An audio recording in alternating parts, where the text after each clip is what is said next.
بكتاب الله وسنة رسوله صلى الله عليه وآله وصحبه وسلم ودعاء إلى الهدى ودلالة على الخير ابتغاء وجه الله ومرضاته وقربه ثوابه سبحانه وتعالى مع لطف وعافية برحمتك يا أرحم الراحمين. اللهم إنا نسألك علم لدني ومشرب صافي الهني يا وهاب يا غني. اللهم إنا نسألك علم لدني ومشرب صاف الهني يا وهاب يا غني. اللهم إنا نسألك علم لدني ومشرب صاف الهني يا وهاب يا غني. اللهم صل وسلم على سيدنا محمد وعلى آله وصحبه أجمعين. اللهم إنا نستودعك ما قرأناه وما نقرأه في هذا المجلس وما قبله وما بعده، فاحفظه علينا حتى ترده إلينا وقت احتياجنا إليه يا أرحم الراحمين. اللهم إنا نسألك فهم النبيين وحفظ المرسلين وإلهام الملائكة المقربين في عافية يا أرحم الراحمين. اللهم أغرنا بالعلم وزينا بالحلم وأكرمنا بالتقوى وجملنا بالعافية يا أرحم الراحمين. آمين. وصلى الله على سيدنا محمد وعلى آله وصحبه وسلم. بسم الله الرحمن الرحيم.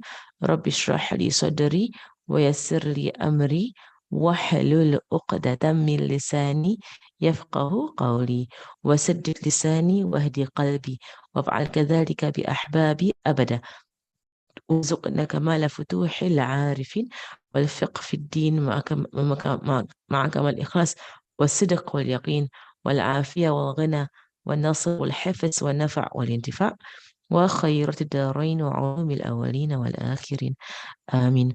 وصلى الله على سيدنا محمد وعلى آله وصحبه وسلم والحمد لله رب العالمين. الفاتحة.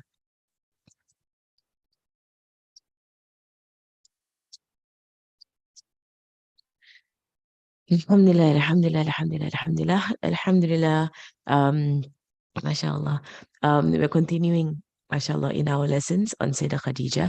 And we've kind of stopped it, I think, in November.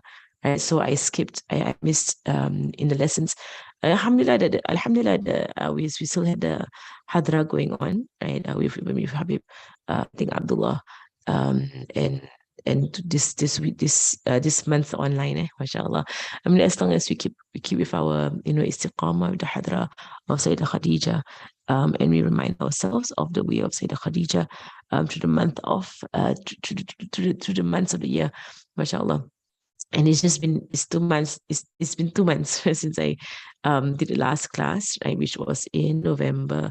But this class, right, for those who just came in, right, this class is ongoing. This is our 22nd lesson, right? It's supposed to be once a month, right? So, but just that this past 2 months I've been traveling, right? So I have not been able to prepare the class.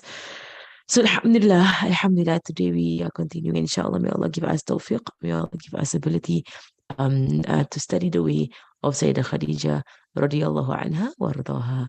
Right, so I actually made notes. I actually translated, right, some of the parts of the books, or some parts of the book, right, so inshallah. The parts that we have gone through, I think I think I did a translation on the spot.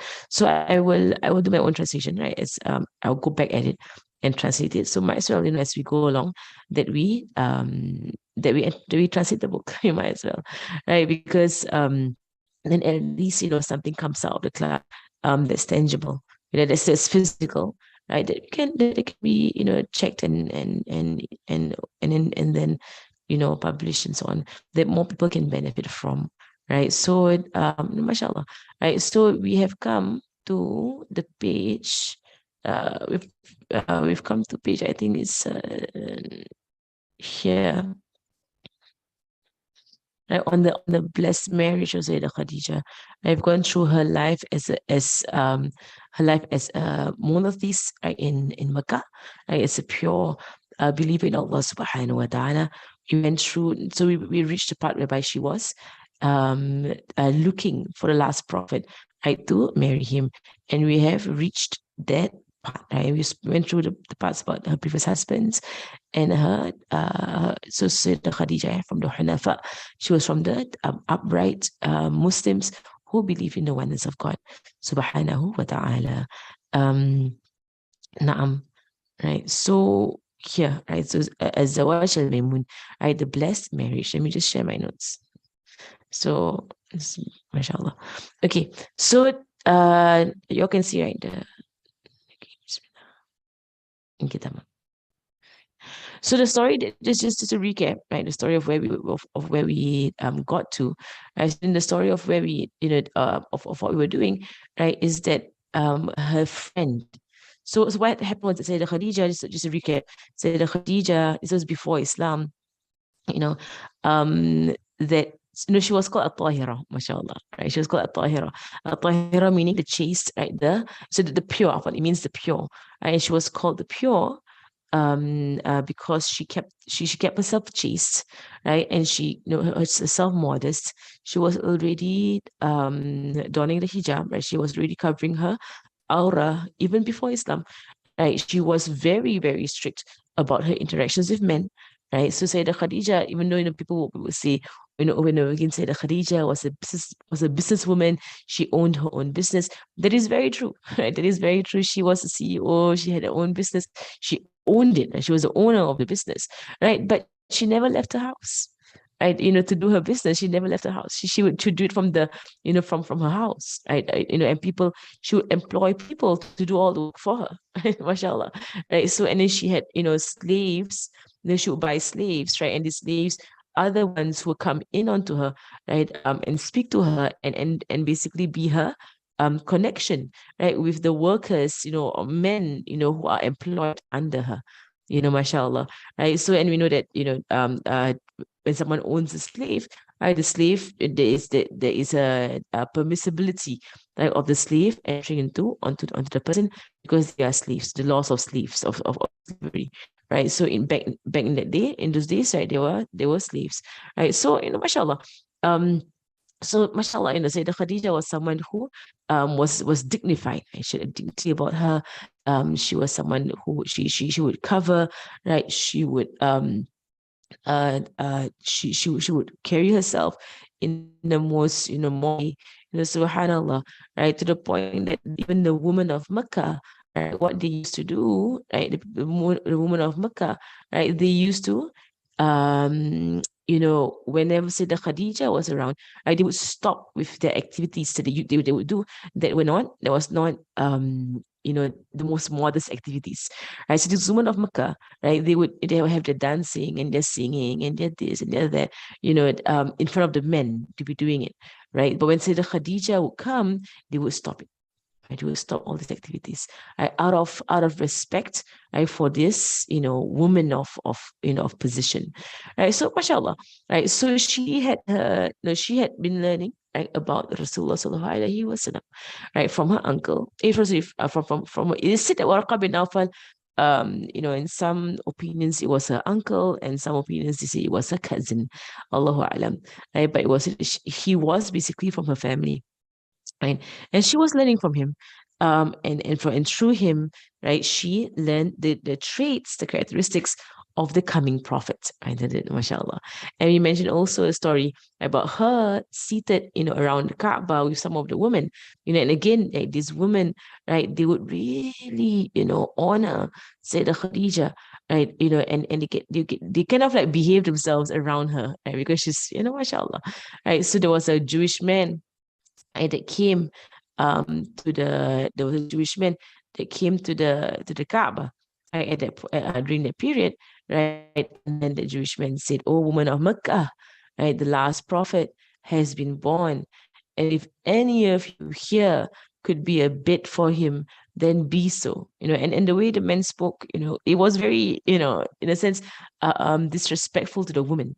Right? You don't go to a person, and you don't go to a group of women and tell them, to be a bit for someone else, or be a bride, basically be a bride for someone else. Right? To them, it was shameful, like shameful speech. You don't come to us and tell us to go and get married, mashallah. Right? So, but this Jewish man, of course, in all sincerity, he did that. Right? In all sincerity, because he saw the signs, and there were signs in the horizons. There were signs all around the earth, right, that the last prophet has been born, right? So he knew that the last prophet has been born, right? And he, announced to the woman, right? And he said to them, if any of you could be a bed for him, meaning be a bride, right, for him, right, then be. Right. So the woman they got upset with him, they chased him away. Right, because they got upset, you just sort of, don't speak to us in that way. Right, so they got upset this kind of speech from this man, right, this Jewish man. Right. So but Sayyidah Khadija, she was listening.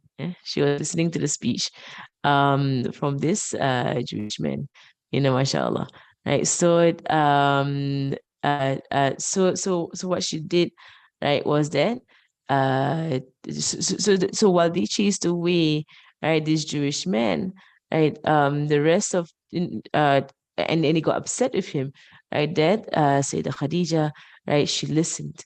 Right, she listened, and she held in her heart that he's been born already, right? He's existing, right? So she held in her heart she's going to find him, and she was going to marry him, right? So basically, the story goes, and we've gone through all of this, in the previous lessons, but it's just because we took a long break, I think, about 2 months of break, that I'm just doing a recap, right? A refresher on where we are at, right? So finally, she saw that Rasulullah sallallahu alaihi wasallam, um, that finally she saw that Rasulullah sallallahu alaihi wasallam, uh, uh, in society, and his position in society, right? So she became interested, right? Because he was known as a Sadiqul Amin, he was known as a truthful and trustworthy, right? The community, the society, they knew of him, that they knew him, and he was exceptional. Right, he was, mashallah, he was exceptional, right? So it was kind of obvious, it was kind of obvious, right? That because wherever he went, there was all these miracles, the light in his face, the way he was, So it's just that she wanted to confirm, right, if it was really him, right? So of course the story goes that she kind of sent a message that she's looking for people to work for her, right? And the news reached the Prophet sallallahu alaihi wasallam, right? And the Prophet sallallahu alaihi wasallam, his uncle sent him, right, to go and get a job, right, and go and work with Sayyidah Khadija, right? And so of course Sayyidah Khadija herself was more than thrilled, right, to employ Rasulullah sallallahu alaihi wasallam, because she was trying to get him, right, to work for her, so that she could have a closer, in a sense, report and observation on the Prophet sallallahu alaihi wasallam, right? Because basically Sayyidah Khadija, right, she was married twice before, right? And when she learned about the coming of the Prophet sallallahu alaihi wasallam, right, she resolved to not marry until she found the Prophet sallallahu alaihi wasallam and marry him. MashaAllah. And she made that resolve, MashaAllah, she made that resolve. So she did, right? And so she did. So of course, with that resolve, right, she doesn't want to end up marrying the wrong person, right? Because then she's stuck in the marriage, right? And she wants to marry the last prophet, right? The right person, mashallah. So she really had to ensure that she's on the right, she's going to marry the right person, right? So of course, he said with Maisara, he goes with Rasulullah on his trip, right? And of course, on a trip, on a travel, right, you will see of people, what is really their nature. If you really, it said, if you really want to know a person, travel with them, right? And that is like travel in our time, whereby it's not as difficult as in the past. Whereby travel in the past, right, would be heavy, and it will be a lot of difficulty, a lot of trials and tribulations. Even in our time, travel's not easy. You get to wait, transit, you have to, things don't go right and whatsoever, so mashallah, right? So mashallah, right? So in travel, that's how you really get to know a person. When you travel with a person, you really know their character and the way they behave and stuff like that, right? And mashallah, the perfection of the character of the Prophet sallallahu alaihi wasallam, is shown, right? It was shining through the travel, with Maisara. He could see, subhanallah, that this man he was exceptional. He was different, from any other human being he's ever met.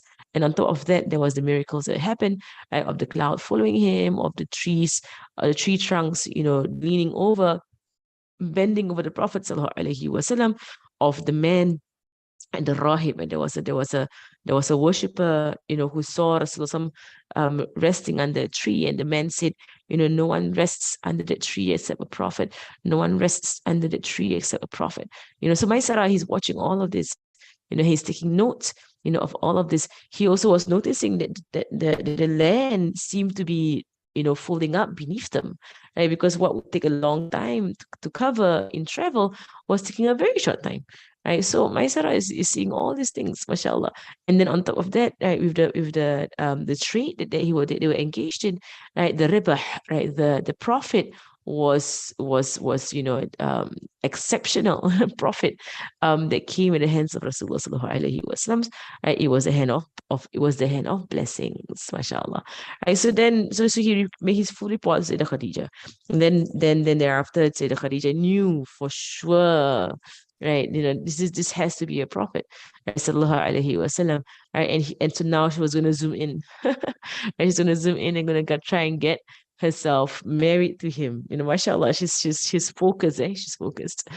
So the story goes that she speaks to her friend Nafisa, and her friends, what's up with you? Why do you look so bothered? Right? And Sayyidah Khadija informs her, of what's on her mind. And Nafisa is like, okay, you know what? I'm gonna help you out, right? So I'll help you out. Right? I'll go and inquire for you, right? So the dialogue is in the book, So basically, so Nafisa goes, وماذا يشغل بالك وماذا يشغل بالك. Right, so what is, like, what is bothering you, basically, what's occupying your mind, right? And then Sayyidah Khadija said to her, أتمنى اللهم صل على سيدنا محمد. Said to her, أتمنى أن يكون لي زوجا. Right, that means she was saying that I wish, right, that he could be my husband. I'm looking for him to be my husband, right? And inshallah, we'll go through the story in the book. But basically, many men had come forward to propose Sayyidah Khadija. Right? Many men had come forward to propose to Sayyidah Khadija. Right? And she basically, rejects all the proposals. And one of the men who had come forward to propose Sayyidah Khadija was Abu Jahl, right? The enemy of Rasulullah sallallahu alaihi wasallam. Right? He was one of the men who had come forward to propose to Sayyidah Khadija. And of course she had rejected him. Why would she want to marry him, right? Abu Jahl was foul before and after Islam. Abu Jahl. If you look into the stories of before Islam as well, Abu Jahl was oppressive. He was a bully. He was foul before Islam. He was foul after Islam. And he was basically a terrible person before and after Islam, and he was known for his horridness, Abu Jahl. Right? But at the same time, they called him Abu Hakam. Right? In a sense, he had some intellect with him, right? But this intellect, it became an ignorance, right? Because of the arrogance, right? And the jealousy. So basically, it was said that Abu Jahl had proposed to Sayyidah Khadija, and he was actually so so arrogant, and so full of himself, right? That he was so sure that Sayyidah Khadija would accept his proposal, because like in a sense, like, who does not accept the proposal of Abu Jahl, right? Right. But she rejected. She had no care, no concern, right, to accept his proposal, which upset him, right? Then she rejected him because he's, mashallah, right? So, and then when later on, right, Sayyidah Khadija proposed, or basically she was working, getting married to Rasulullah sallallahu alaihi wasallam, right? That a rumor spread to Mecca. There was a rumor that was spread through Mecca that Sayyidah Khadija had finally accepted someone for her to marry. Because it was a big thing in Mecca, in a sense that she was widowed twice and she refused to marry again. And so many of them, and she was, like, you say, the top woman, like, in Mecca. Top woman, and the most, like so many men want to marry her, right? So, but she's been rejecting everyone because basically she's thinking about the Prophet sallallahu alaihi wasallam. So news she spread through Mecca, right? There's a rumor that was spreading through Mecca that Khadija is going to get married. And Khadija, finally, after all those years, that finally Khadija is looking for marriage, right? So, and Abu Jahl was convinced for some reason or other, right? These people who are full of themselves, right? For some weird unknown reason, Abu Jahl, of course, because of his arrogance, right? He was convinced that it was going to be him. Right? This is laughable, right? But he was convinced that it was going to be him, whom Sayyidah Khadija was going to marry. And so when the news came out and it was revealed that not him but Nabi Muhammad sallallahu alaihi wasallam, that she was going to marry, right? Abu Jahl began his animosity against Sayyidah Khadija. It was from that time, right? From the time when Sayyidah Khadija chose Rasulullah sallallahu alaihi wasallam over all the men, and he chose Rasulullah sallallahu alaihi wasallam over Abu Jahl, of course, right? Abu Jahl began his hatred, right? His hatred, his animosity, right? His jealousy, right, towards Rasulullah sallallahu alaihi wasallam. And this was 15 years before revelation. And it was 15 years before revelation. He already began hating Rasulullah sallallahu alaihi wasallam. MashaAllah. Of course, الطيبون للطيبات. MashaAllah. Right. So right? So this she here refers to Nafisa. So Nafisa actually goes to Rasulullah sallallahu alaihi wasallam with that last time round, right? And she goes to, so basically when Sayyidah Khadija says to her that, I wish, أني أتمنى أن أكون لي أتمنى أن يكون لي زوجا. I wish that he could be a husband for me, she told her friend Nafisa. And ولا أدري كيف أصل إلى ذلك. I don't know how I'm gonna get there. I don't know how, to be his wife. And then Nafisa says to her, will you give me permission? And I will settle the matter. I'll do it for you, right? And of course, the Khadija was so pleased, right, with the words of Sayyidina Nafisa, and she said, "If Ali ya Nafisa, I do O Nafisa mastata'in. I do O Nafisa what you're able to do." So Nafisa, she goes off. She's like that best friend, that best friend who she can do stuff, mashallah. Right? She knows her way around people. She knows how to get things done. Right. So she's like, okay, my friend wants to marry this person. I'm gonna make sure that it happens. So she goes off, and then she went, right, she went, right, to Rasulullah sallallahu alaihi wasallam. And so she went there and she said to him, "Oh Muhammad," right, so straight on, and she went, "Oh Muhammad, ما يمنعك أن تتزوج?" Like, "Oh Muhammad, like, what's stopping you from getting married?" Right? Oh, she went right to the point, straight to the point. Right? What's stopping you from getting married? Right? And then so Rasulullah sallallahu alaihi wasallam responded, "ما بيدي ما أتزوج به." I have nothing in my hands, right, to get married with. That means meaning that I have no money. Right? So in that time, in our time, in all times, right, that is the worry of men. Right? They want to get married, they have no money in their hands. How am I going to get married? I need money in my hands, right, to get married, to form to build a family.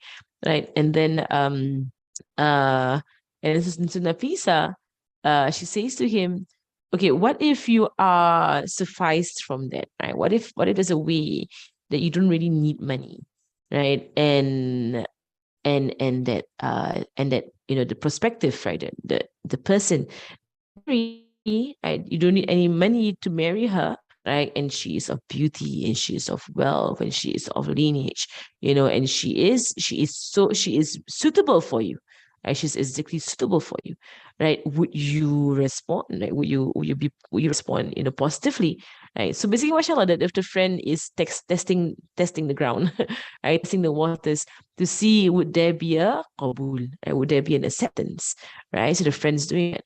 Right. And then and so Rasulullah sallallahu alaihi wasallam, mashallah. Yeah, you live Nafisa, right? Yeah. She's those friends that she's kind of friends that you just, those kind of friends, those kind of friends, like you tell them something and like, I'll do it for you. I got it for you, and you're like, really? Mashallah. And she goes all out, and she's like in your face, she goes out. She's bold, and she just gets to the point, right? She wants to get things done, mashallah, and mashallah, she was really the one in between, right? That basically accelerated the entire thing, mashallah, between Sayyidah Khadija and Rasulullah sallallahu alaihi wasallam, the matchmaker who's doing things. So Nabi Muhammad sallallahu alaihi wasallam says to her, who is of beauty and wealth and lineage and nobility and suitable for me, and not going to ask for any money from me, right? And then she said Khadija, right? And I think she had the confidence also, right? She knew that um Sayyidah Khadija is not a woman to be rejected, mashallah. She's not a woman to be rejected, mashallah. She has the whole package, mashallah. Even at the age of 40, right? She said, she had the whole package, mashallah, going on for her. So in a sense, people were vying to marry her, mashallah. So Rasulullah responded, when she said Khadija, Rasulullah responded, كيف لي بذلك? Right? How am I going to do that? How am I gonna marry her? Right. So in a sense, that was a response that he is interested, right? So when he said, how am I going to do that? Right. So that is the indication of Sayyidina Nafisa, right, the best friend of Sayyidina Khadija, that he's interested. And then so she said, Alayya wa ana af'al. Right. Leave it up to me. Right. I will do it for you. Don't worry. So she rushed back. This is where we're at today. Right. فأسرعت تبشر Khadija. Right. So she rushed back, right, to give good news to Khadija. Right. And so, she went and said, Muhammad's interested. So what you're gonna do? Right. So the Khadija said, you know what? I'm gonna speak to him. I'm gonna speak to him myself. Right. Just to, settle the matter. Right. So she called for him to come. Right. So he came because he's an employee. Right? He came, right, to Sayyidah Khadija. Right. And she said to him, oh, my cousin. And they call each other cousins because it is a tribal society. Right? I think I mentioned it. I don't know where I mentioned this. But I know one of the recent classes I mentioned about it being a tribal society. Right. So everybody is connected to everybody else in Mecca, somehow or other in their lineage, right? There's in their lineage, they are connected somehow or other, right? So which is why they tend to call each other cousin, because like third cousins, fourth cousins, fifth cousins, and so on, right? Because they're all connected. So even the Sahabas, the Quraysh, so specifically the Quraysh. So whenever you learn about any of the companions who are Qurayshi, right, they're from the Quraysh, like you will see in their lineage a commentary of where they meet the Prophet ﷺ in lineage. Right? So every Qurayshi or Qurayshiyah, right, there will be a commentary on where they meet the Prophet. So she says, oh, my cousin, I have an inclination towards you. Right? Straight to the point. Right? I have an inclination towards you by your close ties to me. First thing, by your qaraba, right? By your your relations to me. You are relative to me. And I think they were third cousins or fourth cousins, right? So there is a closeness in a way. Right? Your position amongst your people, your integrity, right? Your beautiful character, your truthfulness in speech. So speak to your uncles to start the process in this matter. Right? MashaAllah, straight on. Basically, that was how she nudged him, right, into a proposal. MashaAllah. And so you see here how she, laid things out as to why she's interested, right? So she didn't say at first anything about him being a prophet. She does say it later on, right? Because because she couldn't contain herself, because she's like, I'm looking at the prophet. I'm looking at the prophet. Like it's finally happening. All these years I've been waiting to marry him. Like, it's finally happening. Subhanallah. So in the sense of in doing that, right? So of the traits that she mentioned about Rasulullah sallallahu alaihi wasallam, um, is that she mentioned about his position, right, amongst people. So the first is, let's just go through what she says here, okay? So the first thing she said is an inclination towards you by your close ties, right? So that's the first thing, right? That is that I know you, right? You know my family, I know your family, right? We have close ties between the families. Okay, that's the first thing. Second thing she mentioned about Rasulullah sallallahu alaihi wasallam is his position, right? So he is, and this will be like you said, proofs, right, as to how the people loved him, right? Even before Islam, right? He was someone who was highly respected, highly honored, right? Even before Islam, mashallah. And so, it was mentioned, right, that your position amongst the people, right? You're highly respected, highly loved, right, by the people. And then your integrity and beautiful character, right? So, and this is something that was known. The word integrity here will be the amana. Your amana, he's called Amin, as-sadiq al-amin, right? So, your amana, your truth, your trustworthiness, or your integrity. And here comes, this is based on a hadith of the Prophet sallallahu alaihi wasallam, right? Whereby, of course, he's the highest in this matter, right? Whereby he says sallallahu alaihi wasallam, addressing the fathers, right? Addressing fathers, that if a man, right, whose religion and whose character pleases you, right? If a man whose religion and whose character pleases you, right, then marry him. So so the hadith goes, if a man whose religion and character pleases you, right, and he comes to you seeking the hand in your daughter's hand in marriage, then marry him, right? Meaning, marry him to your daughter. And then Rasul said in this hadith, and if you don't, then be prepared for, much trial and tribulation that will spread through the earth. It is only because that people, right, have not been listening to Rasulullah sallallahu alaihi wasallam in the importance, right, of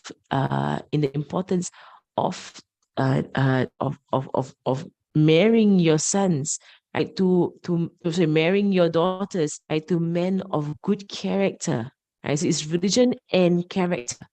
With women, when the hadith goes about women and getting married, right? Rasulullah mentioned in a very famous hadith that women are married for four main reasons. Then at the end of the hadith, he says, right, hold on to the one with religion, right? Hold on to the one with religion, and may you be successful. And when you hold on to the one with religion, right? So for women, it was mentioned religion. For men, it was mentioned religion and character. Even though character is part of religion. The character is of course, it is part of religion, right? But it's just that there was this emphasis, character and religion, mashallah. Right, so anyway, so she can see how Sayyidah Khadija, she's pointing it out, and she's saying that, your character, Ya Rasulullah, or Muhammad, it was your character, your integrity, right, and your beautiful character. And mashallah. And then she continues and she says to Rasulullah sallallahu alaihi wasallam, your truthfulness in speech. And this is something that is so important. That if if anybody like is looking for a spouse right now, if at any point in time you find that there is some dishonesty, right, that's going on with this person, that is a major red flag. Dishonesty is something that is despicable, right? Dishonesty is despicable, right? So if which is why, if she or he did something, right, that manifested dishonesty from them, I stay away from that. The Prophet sallallahu alaihi was used to hate dishonesty, right, in a person. So may Allah subhanahu wa ta'ala always keep us on the path of honesty. Subhanallah, inshallah. Right, so here, Allahumma salli ala Sayyidina Muhammad. Right, so then she said, and your truthful speech, right, amongst the people, right, and then she goes on, and she says, Allahumma sayyidina Muhammad. Right, so speak to your uncles, right, to start the process in this matter. And it was said that Rasulullah sallallahu alaihi wasallam, of course, him not having any parents, right? So even though he's an adult in himself, right, the respect for those who are older than him.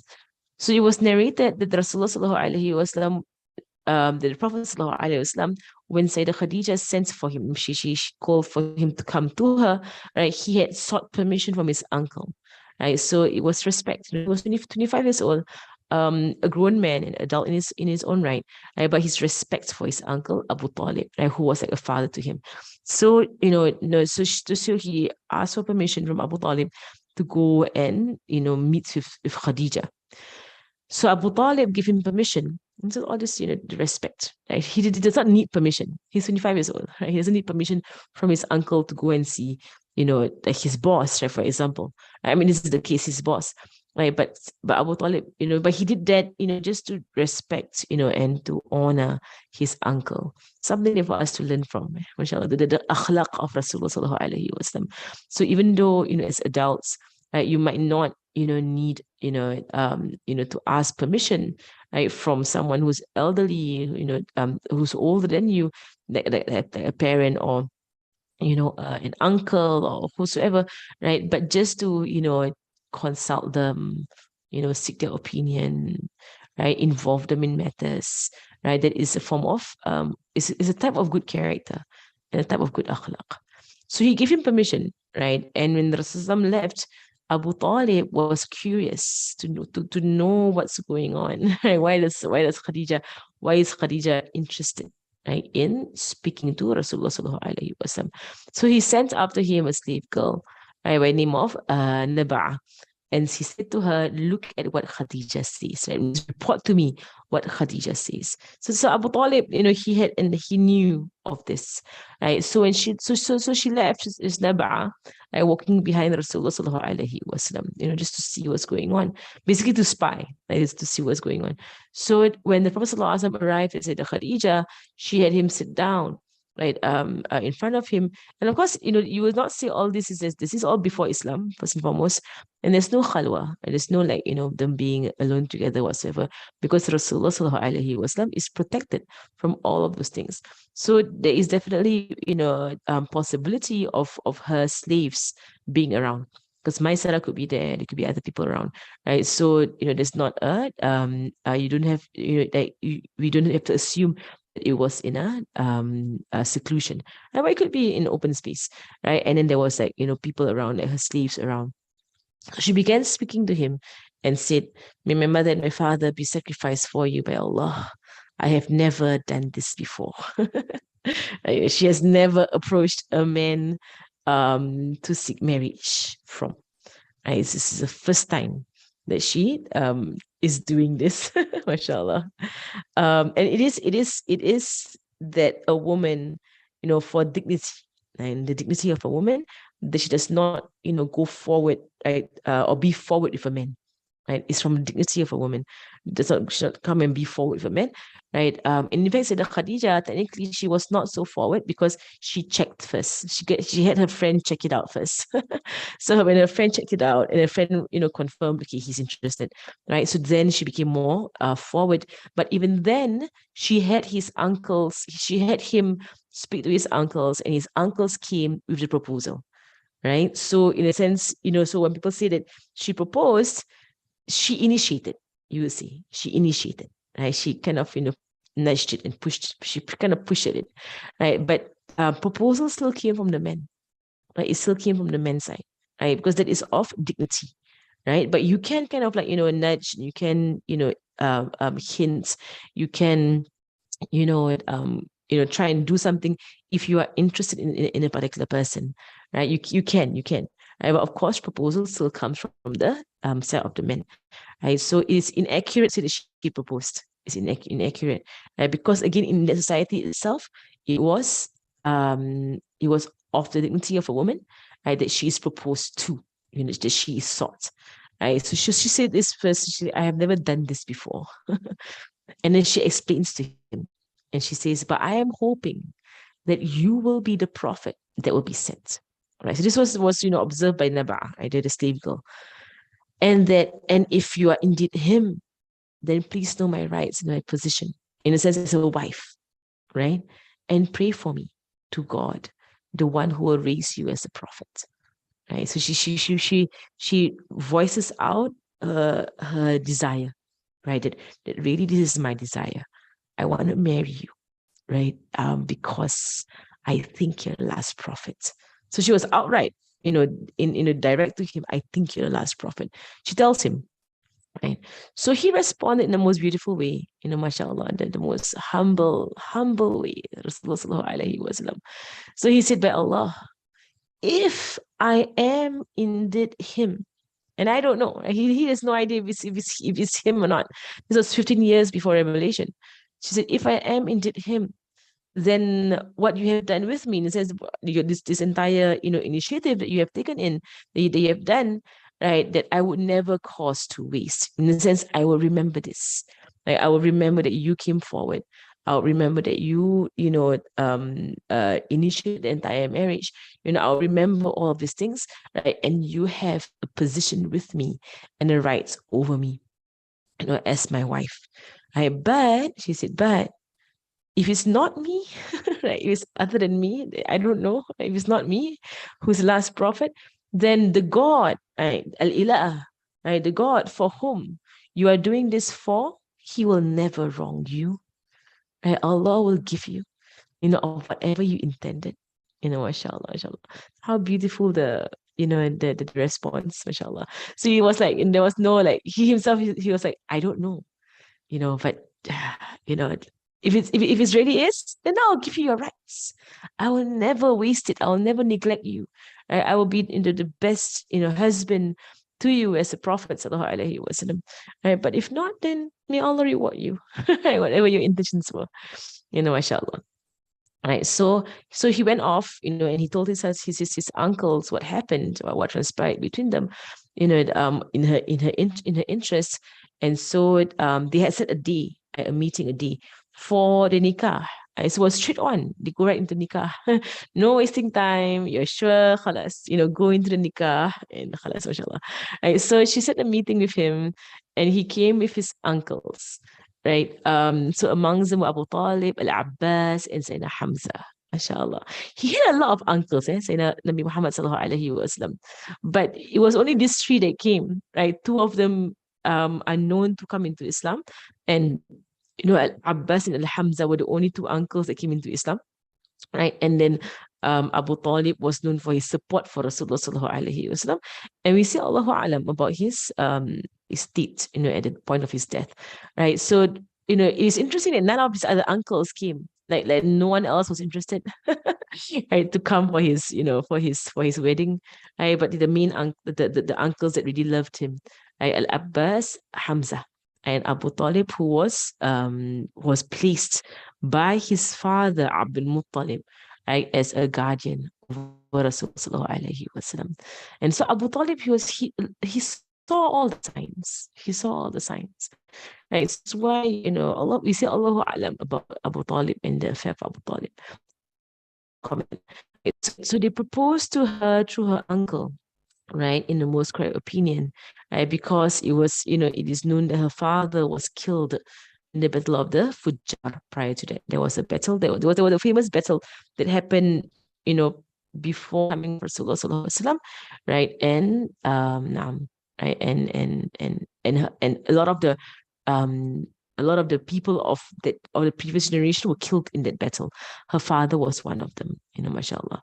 Right? So so they came, right, and now the nikah is happening. And this is the way of nikah, that there are always people who stand up and they speak, right? So there's always the khutbah of nikah, mashallah. Allahumma salli ala Sayyidina Muhammad. So, mashallah. The wali is the uncle, right? The uncle's right there, right?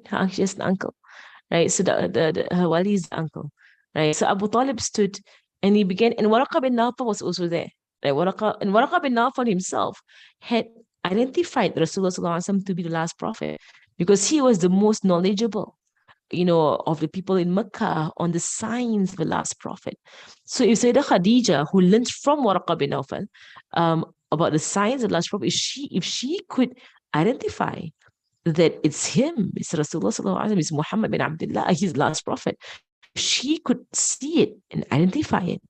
Waraqah bin Nawfal definitely could see it, right? Because he was been searching. He's searching for the last prophet, right? So when he took a look at Nabi Muhammad sallallahu alaihi wasallam, he was very sure, right? This was the last. This was going to be the last prophet, right? They were very sure. So Waraqah bin Nawfal was there present, right, at this nikah, this blessed nikah, right, with her and Rasulullah sallallahu alaihi wasallam. So the uncle stood. He was the first one to stand, and he began to address the people present. And he said, "All praises to Allah, who made us from the descendants of Ibrahim and Nabi Ibrahim alayhi salam, and the offspring of Ismail, Prophet Ismail alayhi salam, and the treasures of Ma'ad, right? These are the ancestors of Rasulullah sallallahu alaihi wasallam, and having origins of Mudar, right? All under the ancestors of Rasulullah sallallahu alaihi wasallam, and has made us the custodians of this house, right, of the Kaaba. And he has made us those responsible in serving, right, and looking after the Kaaba. And he has made for us a house that is veiled, that is covered, in a cloth, and a sanctuary that is safe, right, in Mecca. Right? So there is no fighting in Mecca. Right? So since the time of Nabi Ibrahim alayhi salam, no fighting in Mecca. Mecca is a safe sanctuary. And has made us a judge over people, meaning Allah has made them like a given them position over people. People respect the Quraysh, right? Because they are the custodians of the Kaaba and they are descendants from Nabi Ibrahim and Nabi Ismail.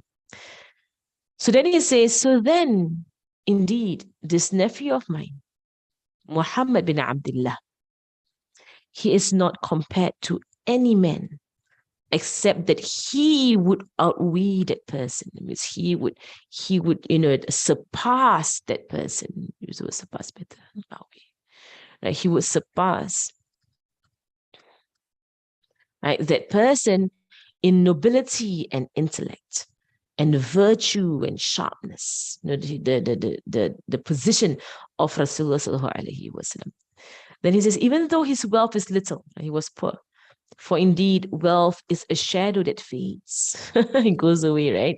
So when you marry someone for their wealth, wealth is not a permanent situation, right? But when you marry someone for their character, higher chances that the character will stay. Mashallah. So this is why I never marry someone to change that person. No, but you marry someone who's already, showing goodness in themselves.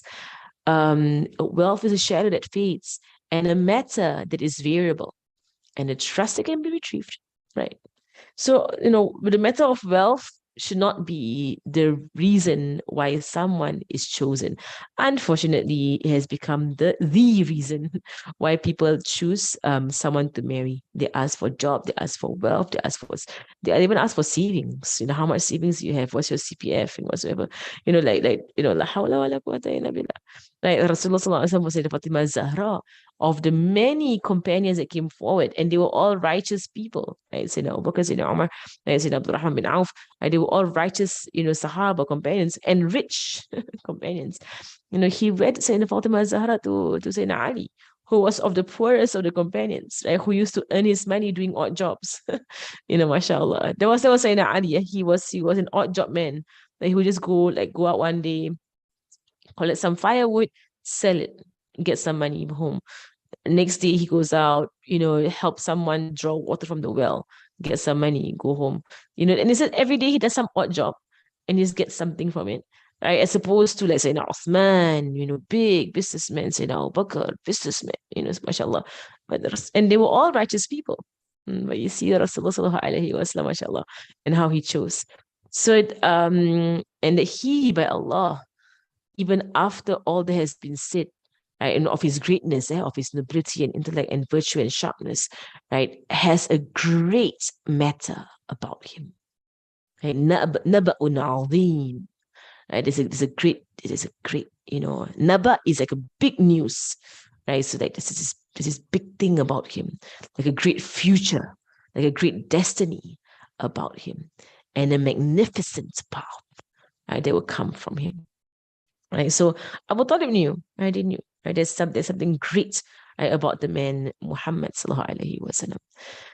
And so he has come to propose to you. So you can see the proposal came from the male side, right? So he has come to propose to you in wanting your honored lady Khadija, karimatukum.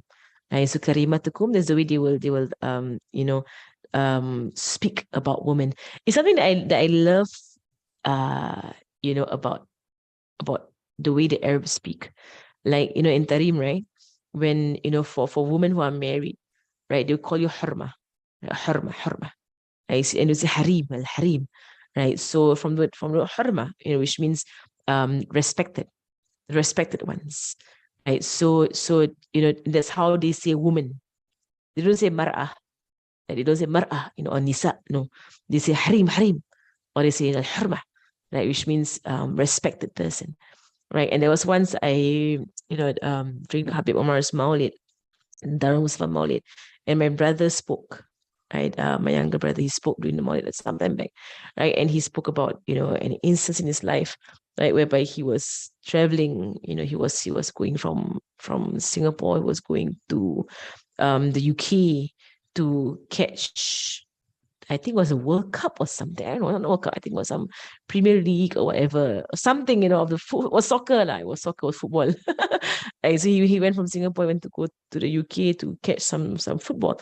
And that time I was in Tarim. It was years ago. I was in Tarim. So I know my mom was really upset about it. My mom was so upset that he would travel across the world for a football game. Right. So my mom was very upset. So I know I texted him, and I just, just basically tried to advise him, on what he was doing, right? And basically he related that story in the Maulid, and something that I noticed that whenever he was speaking in English and there was someone next to him who was translating, so whenever he said my sister, the person who translated would say karimati, karimati, karimati, karimati, not ukhti, right? Not my sister ukhti, no, karimati, right? My honored one, my honored one. This is how they would respond. They would speak about women. So like, they would not, just say, woman, lady, mashallah, but they will say the honored one. They use the word karima, like karimati, mashallah. I noticed that during the translation that the translator was saying karimati, right? Meaning, my sister. He was seeing how I I messaged him about it, and I kind of like, basically advised him about what he was doing. So anyway, you can find the talk somewhere in one of the maulids. So basically, you're the honored lady, mashallah. Uh, uh, and in Tarim is how we do it also. Whenever we speak about someone else, right, we would always use, like a way, to refer to that person, right? So when I speak to my husband about, one of my friends, who's coming over or whatsoever, I would say her husband's name or her son's name or her brother's name or her father's name, and then so the daughter of so and so, or the wife of so and so, or the mother of so and so, or the sister of so and so, right? So usually, we were speaking that way, right? It's just, it is a form of respect, and that they have in the Arab culture. So he has spent for her, means he's giving her of a dowry, this amount of gold, which would equate 480 dirhams in Islam.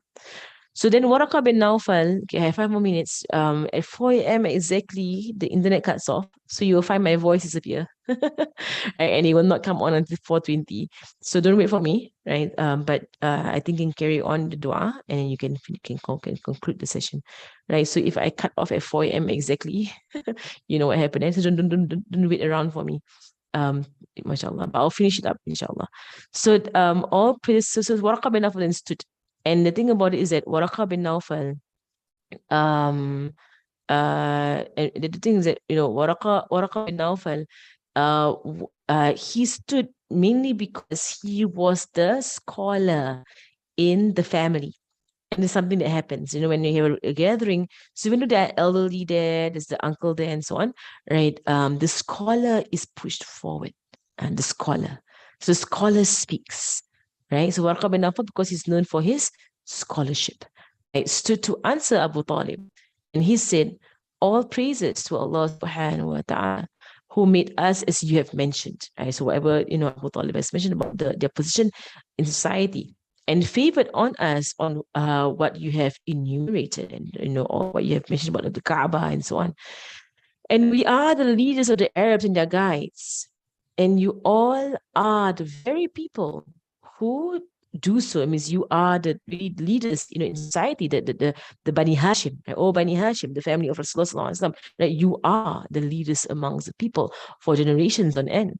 Right? Because, if you be following the Sirah lessons, right, how we showed it, how the ancestors of Rasulullah inherited the traits of Rasulullah, and they are the best of people in their society. And so they were natural leaders. And the Arabs do not deny your virtue. No one from amongst the people will reject your greatness and your nobility. So we desire to be connected to you and your nobility. So in marriage, right? And so bear witness, right, to me, O Quraysh, that I have married. So because he takes it as a wali. This is one of the indications, right, that some of the scholars have taken to say that Warqa bin Nawfal was her uncle. And so he was doing this marriage part of it. But others said, no, he is a cousin, right? So, Allahu Alam. So, but here he seems to be the wali. So he says that I have married Khadija bint Khuwailid to Muhammad bin Abdullah with the mentioned dowry. Then Abu Talib then said, I would love if her uncle took part in this. And so her uncle said, bear witness to me, or she did not mention the name of her uncle. Right? Who was this uncle that was there as well? Right? But was it that she had an uncle there that Abu Talib requested? So again, this was proved by some of the scholars say that to show that Warqa bin Nawfal was actually a cousin, right? And not he was a cousin and not an uncle. But anyway, this is before Islamic law. It's before the Sharia of Islam. But anyway, if a woman, right, has no, wali, right, among the uncles on the father's side, then her cousin on her father's side can be the one to marry her off. Right? It is possible. It is you can find it in the laws of Islam. Right? If a woman has no wali, right, on her father's side, because only the father's side can marry her off. Right? So no brother, no father, and no father's side, then her cousin that's from the father's side, who's not mahram to her, he's not mahram, but he's able to marry her off. Right? That could be a possible reason also, Allah Alam. But then again, it's before Islamic law. It's all before the laws of Islam. Now, so the uncle said, bear witness to me, O Quraysh, that I have married Muhammad bin Abdullah to Khadija binti Khuwailid. Right? So this is the akad. And the akad has happened, right? And of course, Rasulullah proposed and they accepted. Right? The proposal nikah has happened. The nikahs are very easy. It's just like a statement, agreement, khalas. You're married. And now you're halal for each other. MashaAllah, it's as simple as that nikah. But in our zaman, it is made so complicated, right? Just to get to that statement between each other, it's like the preparation and the this and the that, whatever. La hawla wa la quwwata illa billah. Right. The best nikahs are those that are simple. Right. Simple nikahs, they are blessed. Right. Blessed nikahs. Right. So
Assalamualaikum, Aida.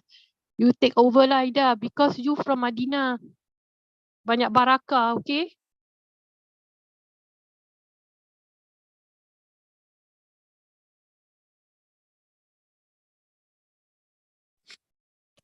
I dah left Madinah lah ni.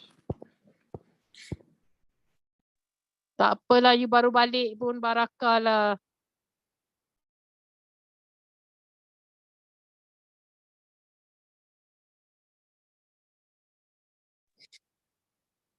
Close majlis Boleh nak.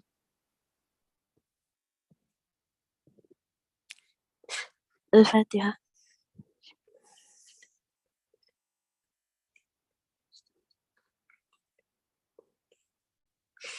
سبحانك اللهم وبحمدك أشهد أن لا إله إلا أنت أستغفرك وأتوب إليك. بسم الله الرحمن الرحيم. والعصر إن الإنسان لفي خسر إلا الذين آمنوا وعملوا الصالحات وتواصوا بالحق وتواصوا بالصبر. صلى الله على سيدنا محمد وعلى آله وصحبه وسلم. الحمد لله رب العالمين. السلام عليكم. Waalaikumsalam, jazakallahu khair.